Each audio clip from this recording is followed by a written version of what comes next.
Başkan biz hazırız.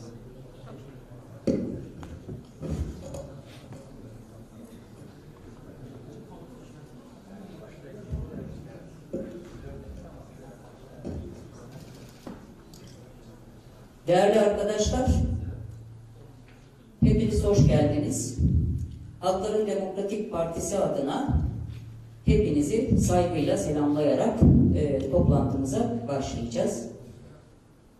Bugün Türkiye'de 3.'sünü gerçekleştirdiğimiz iş ve aş buluşmaları kapsamında Van'da bulunmaktayız.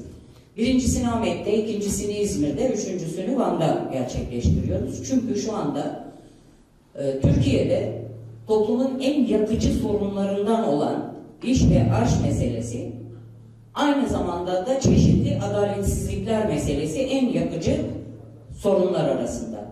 Ve Van ili de bu sorunlarla yüzleşen hem de ağır koşullarda yüzleşen illerimizden bir tanesi. Hem genç işsizliği, hem orta yaş işsizliği, hem yoksulluk bakımından çok yüksek düzeylerde bunlara maruz kalmış bir ilimiz.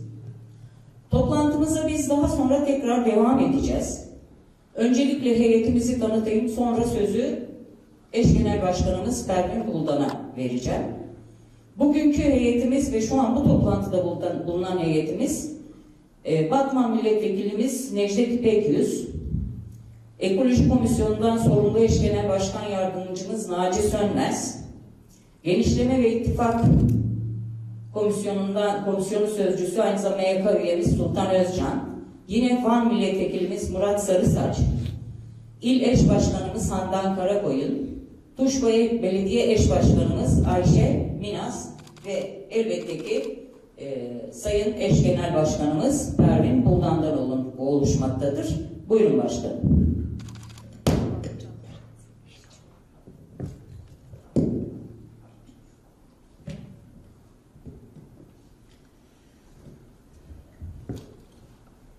Evet.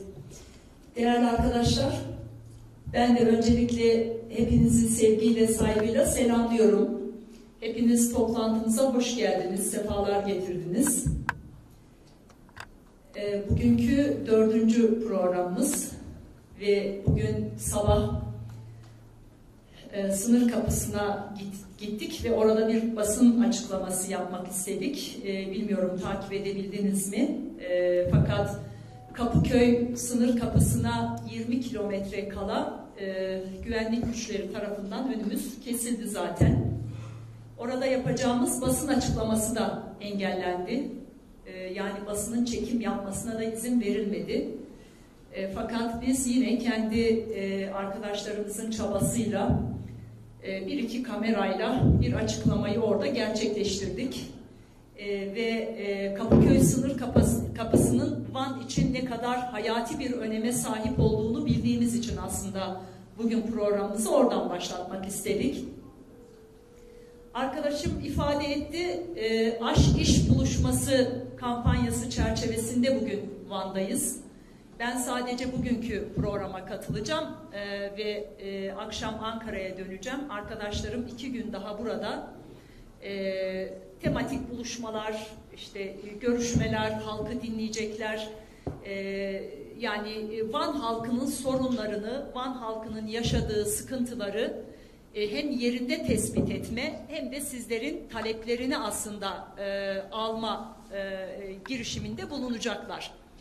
Dolayısıyla ben konuşmamı yaptıktan sonra elbette ki kısa da olsa sizleri dinlemek isterim.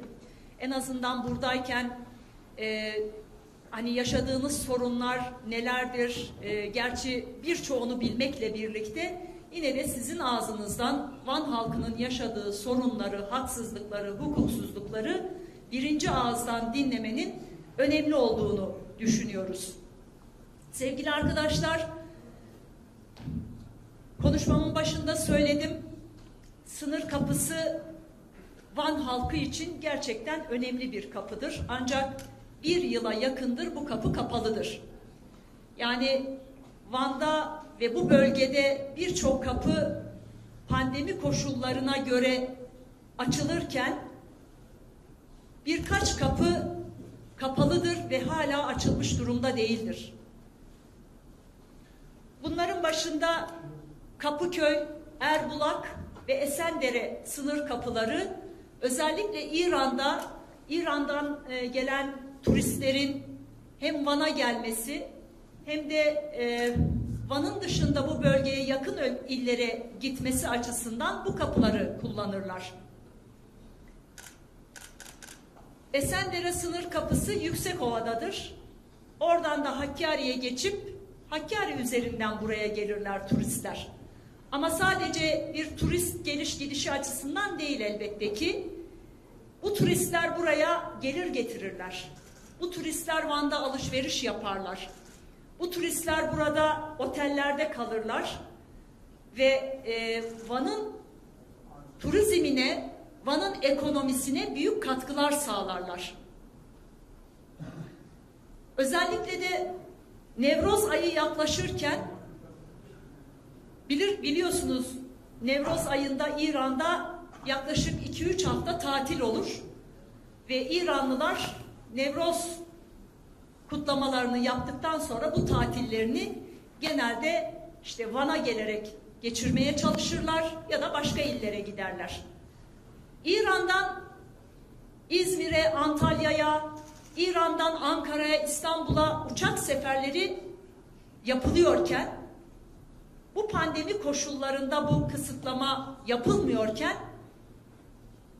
İran halkının, İran'daki insanların Van'a geliş gidişleri bu sınır kapısından karayoluyla, minibüsle yapılır ve şu an itibariyle de bu minibüsler, daha doğrusu bu geliş gidişler yasaktır, kapalıdır. Çünkü bu kapı pandemi fırsata çevrilerek aslında pandemiyi bir gerekçe yaparak AKP hükümeti bu kapıyı hala kapalı tutmaktadır. Ve bir yıldır sevgili arkadaşlar bu kapının kapalı olmasından kaynaklı Van'da otelciler otellerini kapatmak durumunda kalmışlar. Otelde çalışan işçiler işinden edilmiş ve Van'daki işsizlik meselesi, yoksulluk meselesi bu bir yıl içerisinde daha da artmıştır.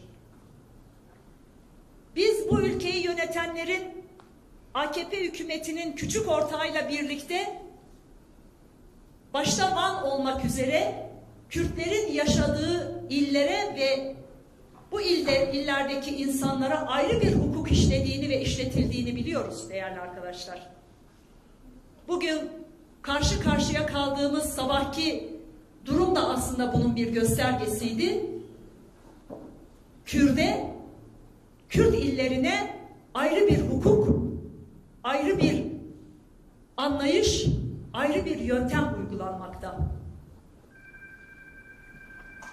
Aslında biz bunun adını Kürt düşmanlığı olarak tanımladığımız ve Kürt'e ayrı bir düşmanlık hukuku sergilendiğini her zaman ifade ettik. Bugün de aynı noktadayız.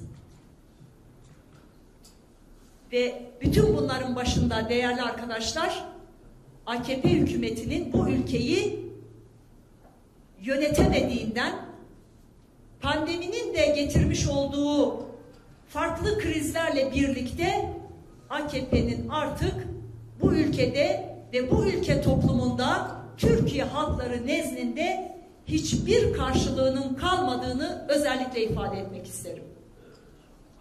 Evet, pandemiyi bir fırsata çeviren bir anlayış var bu ülkede. Bu ülkenin kaynakları eğer bugün Van halkının yaşamış olduğu açlık ve yoksulluk meselesine ayrılmış olsaydı, esnafın, işçinin, kadının yaşamış olduğu sorunlara ayrılmış olsaydı biz bugün bunları söylemeyecektik. Ama biliyoruz ki bu ülkenin kaynakları savaşa aktarılıyor, bu ülkenin kaynakları saraya aktarılıyor, bu ülkenin kaynakları yandaşa aktarılıyor. Bu kadar basit ve nettir değerli arkadaşlar. Oysa bu ülkenin kaynakları barışa aktarılsa, bu ülkenin kaynakları ekonomiye doğru düzgün aktarılsa, demokrasiye aktarılsa, halkın iradesine aktarılsa, bugün yaşananlar yaşanmayacak. Evet, Van'da büyük bir potansiyel zenginliğimizin olduğunu da biliyoruz değerli arkadaşlar. Hayvancılığın, tarımın, Van Gölü'nün ve bütün bu olanakların doğru kullanıldığı ya da doğru kullanılması temelinde eğer bir anlayış olmuş olsaydı,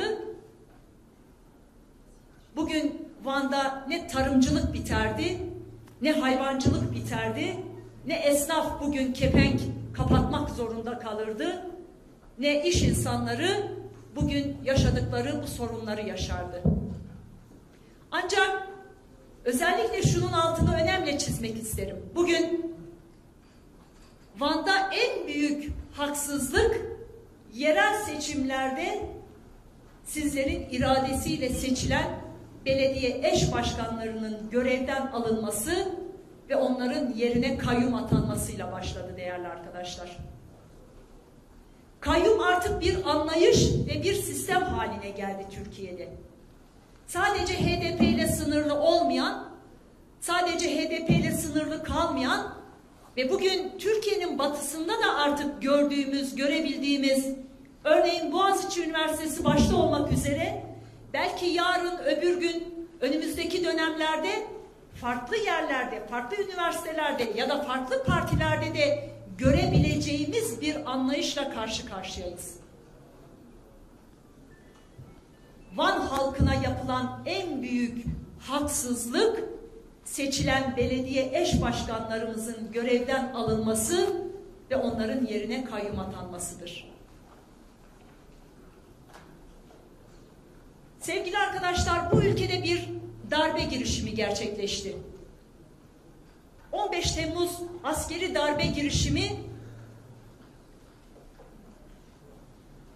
askeri bir girişimdi.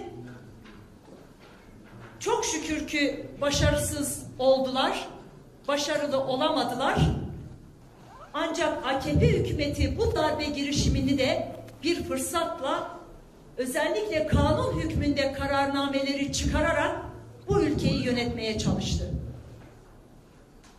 Sanırım birçoğunuz KHK'lerle işlerinden çıkartılmış, işlerine son verilmiş insanlarsınız.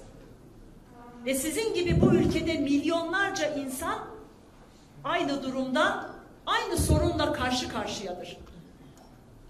Ama özellikle Van kayyumunun sizlere yapmış olduğu bu haksızlığı, bu hukuksuzluğu asla kabul etmediğimizi ifade etmek isterim.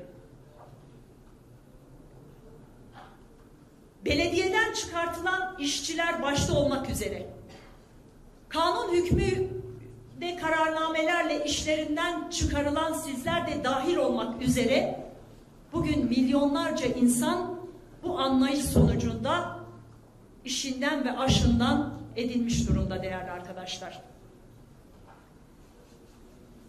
Belediyede çalışan 306 işçiden bahsediliyor örneğin.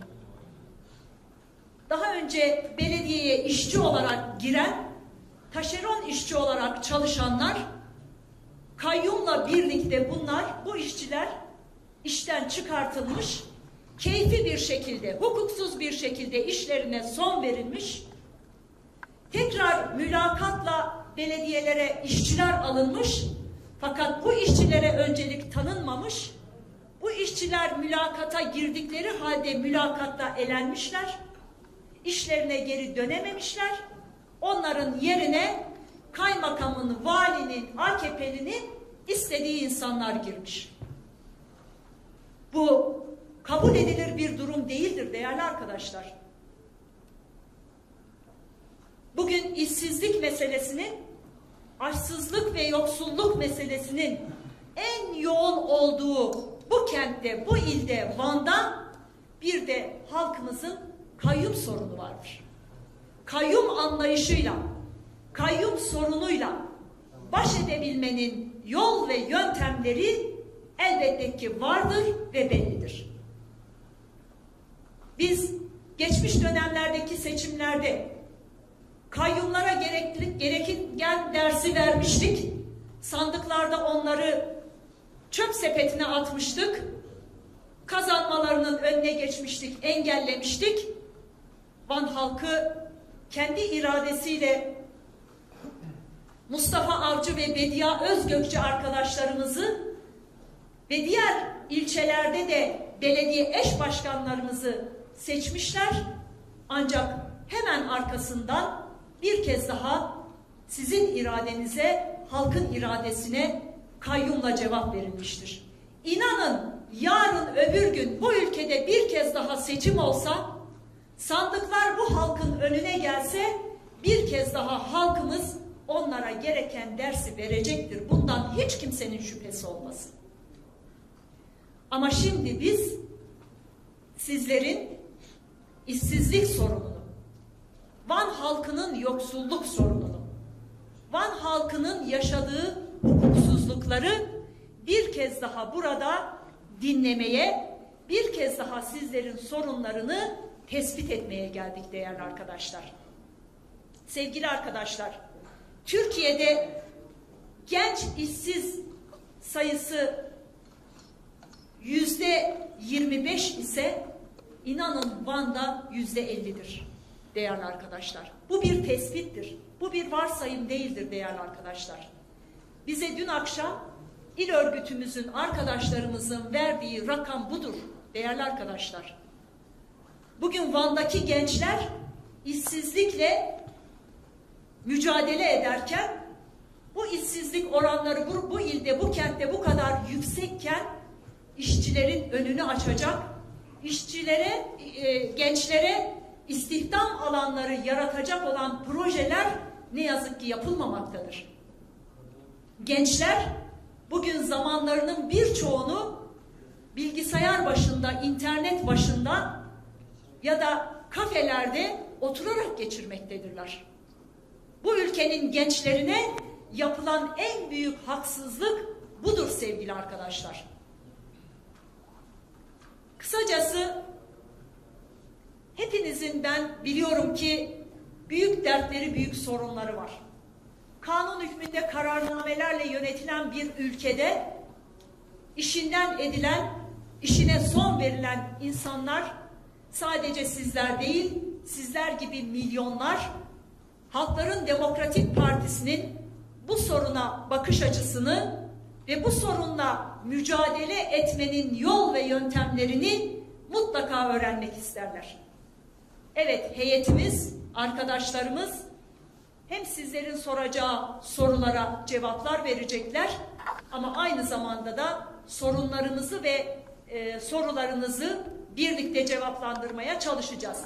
Ben geldiğiniz için, katıldığınız için her birinize ayrı ayrı teşekkür ediyorum.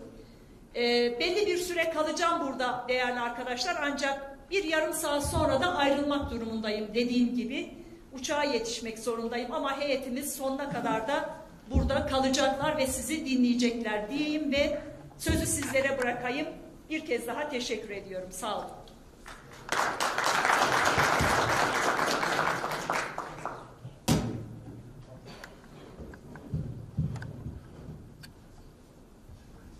Değerli arkadaşlar, eş genel başkanımız yarım saat içerisinde aramızdan ayrılacağı için öncelikle şöyle bir usul işletelim, biz sonra yine normal usule geri çeviririz. Çünkü bugün biz her birimizin söz kullanmasını ve yaşadığımız durum nedir, ne yapmamız gerekir hep birlikte, bunları sizle birlikte tartışıp dönüp bunu bir mücadele programına çevirmek üzere aranızdayız. Onun için varsa eğer bu belediyeden mülakat sonucu tekrarda işe alınmayan arkadaşlarımızın bir sözcülüğü ya da KHK'lı arkadaşlarımızın keskin, TUMOP'un ya da TTB'nin bir sözcülüğü varsa hani eş genel başkanımızın da dinlemesi açısından uygun görürseniz önce onlara bir söz verelim. Hani başkanımız da genel sorunları dinlesin ve buradan öyle ayrılsın. Biz sonra yine teker teker konuşarak toplantımıza devam edelim. Uygun mudur arkadaşlar? Peki.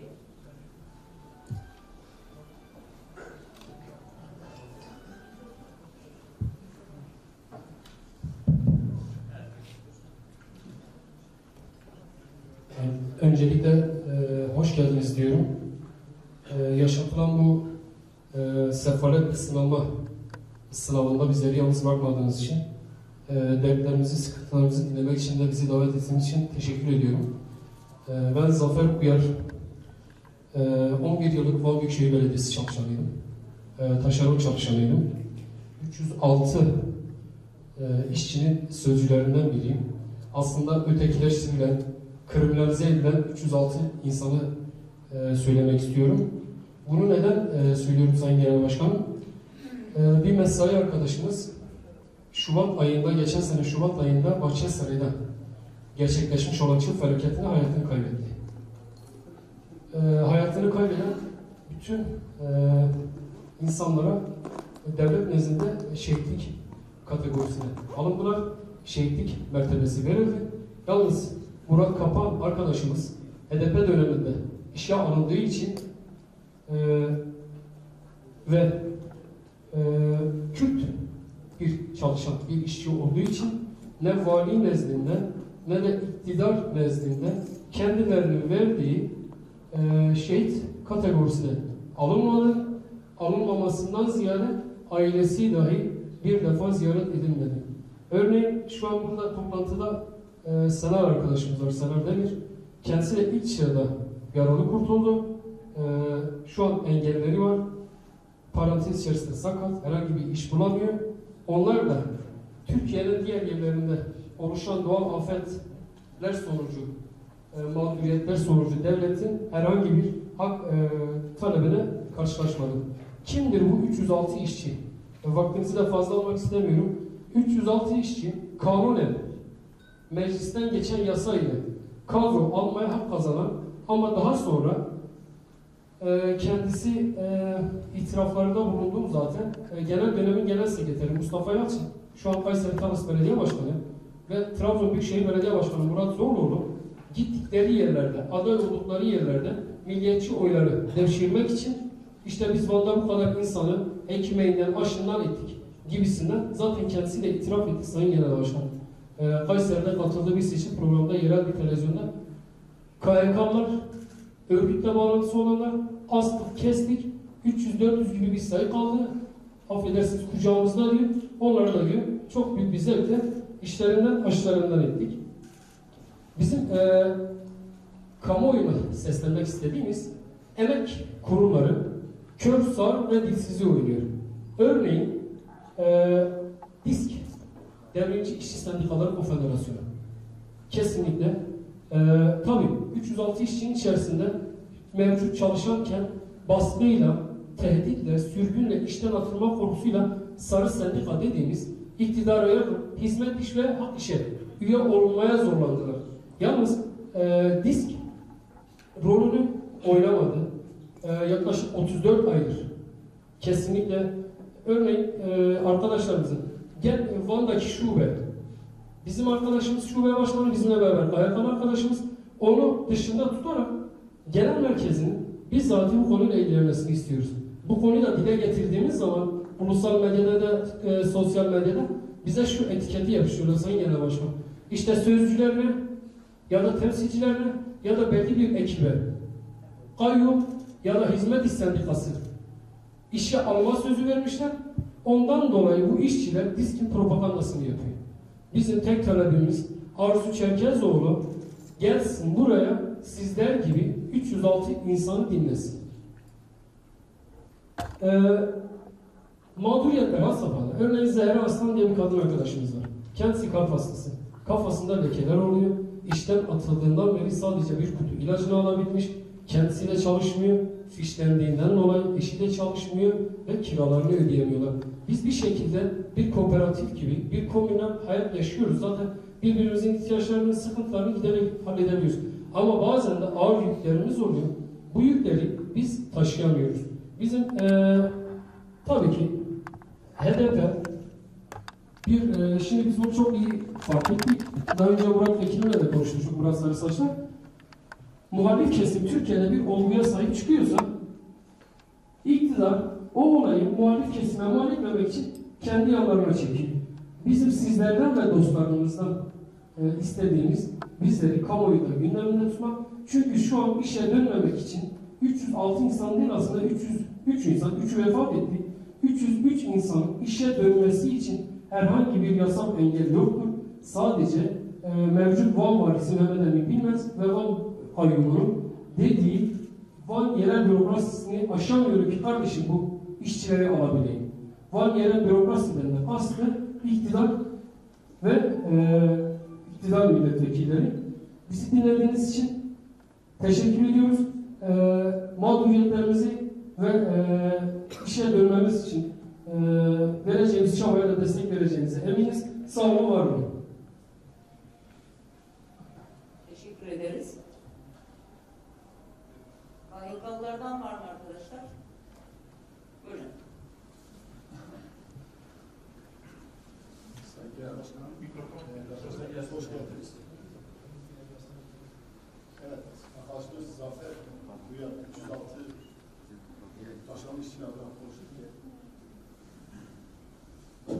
bazı şeylere değindi. Ben arkadaşın değindiği şeylerden değinmek istemiyorum. 306 tane sadece taşeron işçisi.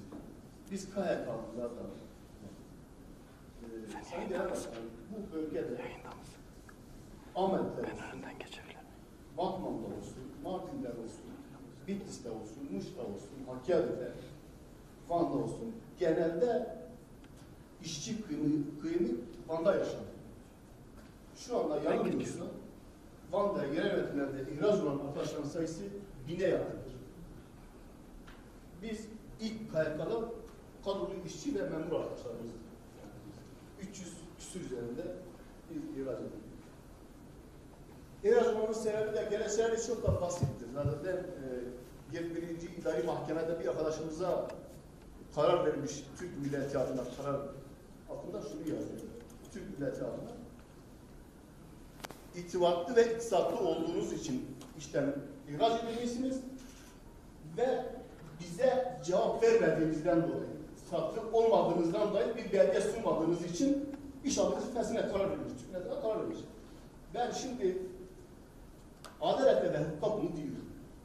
Peki bu arkadaş iktisatlı olmalarına dair bu belgeyi nereden getirecek?